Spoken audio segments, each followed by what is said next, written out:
মোহাম্মদ রাসেল প্রধান আপনি লিখেছেন, দুর্গাপূজা উপলক্ষে তৈরি করা বিভিন্ন খাবার যেমন নাড়ু, মিষ্টি ইত্যাদি কোনো বন্ধু খেতে দিলে তা খাওয়া যাবে কি?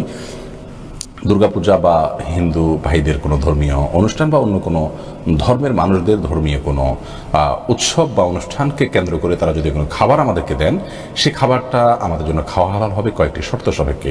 এক নম্বর শর্ত হলো, তারা যে খাবারগুলো দিবেন সেই খাবারগুলো বেসিক্যালি এবং মূলগতভাবে হারাম হতে পারবে না। যেমন ধরুন, তাদের জবেকৃত পশু, তারা যদি মুশরিক হয়ে থাকেন তাহলে তাদের জবেকৃত পশু আমরা খেতে পারবো না। অতএব তার বাজার থেকে কোনো গোশত কিনে এনেছে, মুসলমানের জবেকৃত কোনো পশুর গোশত তারা দিয়েছে, এটা আমরা খেতে পারি। মাছ দিয়েছেন, এটা আমরা খেতে পারি। কোনো ফলমূল দিয়েছেন, সেটা আমরা খেতে পারি, যদি সেখানে হারাম কোনো উপাদান না থাকে। আর দ্বিতীয় শর্ত হলো যে এই খাবারগুলো কোনো প্রতিমার সামনে উপস্থাপন করে সেগুলোকে কল্যাণের খাবার মনে করে যদি দেওয়া হয়, আমরাও যদি সেটাকে কল্যাণের খাবার হিসেবে গ্রহণ করি, তাহলে সেটা আমাদের জন্য নিষিদ্ধ, কারণ সেক্ষেত্রে তাদের সে বিশ্বাসটি ধারণ করা হয়ে যায়। আর যদি এমনিতে তারা সৌজন্যতামূলকভাবে আমাদেরকে দেয় তাদের কোনো পুজো উপলক্ষে, সেটি খাওয়াতে কোনো অসুবিধা নেই। এবং এ বিষয়ে সাহাবা ইকরাম আয়েশা রাদিয়াল্লাহু তাআলা আনহা, আব্দুল্লাহ ইবনে ওমর রাদিয়াল্লাহু তাআলা আনহু সহ অনেক সাহাবী থেকে বেশ কয়েকটি আথার বর্ণিত আছে যেগুলো তারা বোঝা যায় তারা সেগুলো গ্রহণ করেছেন। এরপরে নো অল অ্যাবাউট এডুকেশন এই আইডি থেকে আমাদের ইউটিউব চ্যানেলে আপনি প্রশ্ন করেছেন, অমুসলিমের সাথে হ্যান্ডশেক করা যাবে কি? অমুসলিমের সাথে মুসাফা বা হ্যান্ডশেক করা যাবে কি যাবে না, বিষয়ে হাদিসে সরাসরি কোনো দিক বা নির্দেশনা নেই।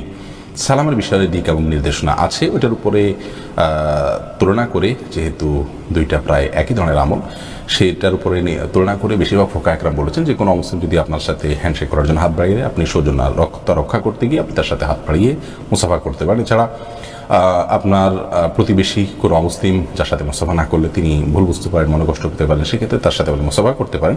আর এছাড়া সাধারণ অবস্থায় আপনি নিজে থেকে সেদে কোনো অমুসলিমের সাথে মুসাফা করতে যাওয়া, তার সাথে আপনি অন্তরঙ্গতার প্রকাশ করতে যাওয়া, এ বিষয়ে আপনার বেশিরভাগ ফোকা একরাম মাকরুহ বলেছেন, তবে সেটি হারাম বা সুস্পষ্টভাবে নিষিদ্ধ নয়, কারণ বিষয়ে কোরআন হাদিসে সুস্পষ্ট কোনো নিষেধাজ্ঞা পৃথকভাবে নেই। আহমাদুল্লাহ আপনি লিখেছেন, অমুসলিম প্রধান দেশে তাদের জবে করা প্যাকেটজাত গোশত খাওয়া যাবে কি না? অমুসলিম দেশে যারা বসবাস করছেন বা সেখানে গিয়েছেন কোনো কারণে, সে সমস্ত দেশে যে সমস্ত পশুর গোশত ইত্যাদি প্যাকেটজাত পাওয়া যায় বিভিন্ন গ্রোসারি শপ ইত্যাদিতে, সেগুলো আমরা খেতে পারবো কিনা যে মুসলিম হিসাবে?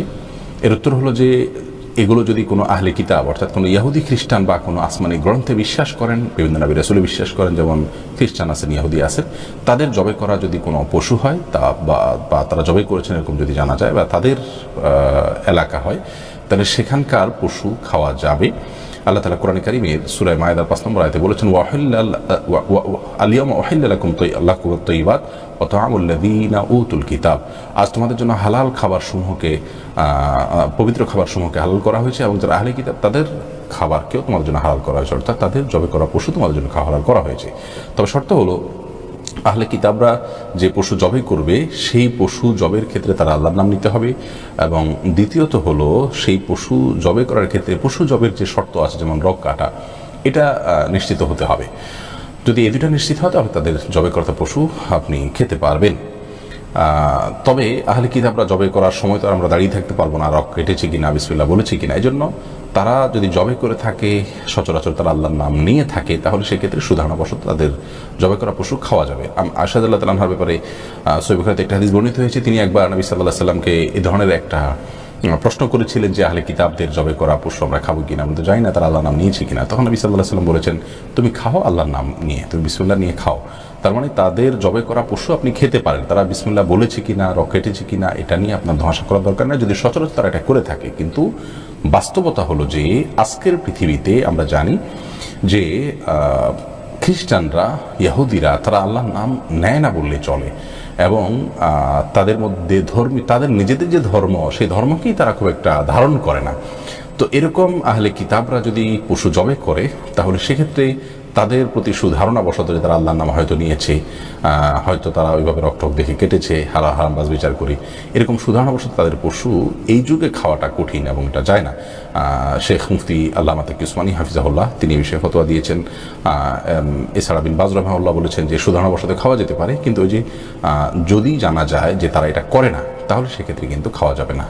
অর্থাৎ তারা আল্লাহর নাম নেয় না বা রগ কাটলো কিনা এই দিকটা খেয়াল করে না। আজকালকার ইহুদি খ্রিস্টানদের যে অবস্থা, তাদের যে ধর্মবিশ্বাসের প্রতি তাদের যে দায়িত্ববোধ, সেটার দিকে তাকালে আমরা স্পষ্ট হই যে আসলে তাদের মধ্যে এই বিষয়ে যথেষ্ট গাফিলতি আছে। তো এখন খোলাসা কথা হলো, যারা প্রবাসে আছেন বা এরকম অমুসলিম প্রধান দেশে আছেন তারা কি করবেন? উত্তর হলো যে এই সমস্ত দেশগুলোতে আলহামদুলিল্লাহ যদি ইহুদি খ্রিস্টানদের মধ্যে এরকম কেউ ধর্মচর্চা করেন, আল্লাহতে বিশ্বাস করেন, আল্লাহর নামে জবে করেন, জানেন সচরাচর এরকম হয়ে থাকে, তাহলে ইন্ডিভিজুয়াল কেস আলাদা করে চেক করার দরকার নেই, তাদের জবা করা পশু তারা খেতে পারেন। আর হিন্দু বা মুশরিক বা এরকম যারা আছেন তাদের জবা করা কৃত পশু খাবেন না।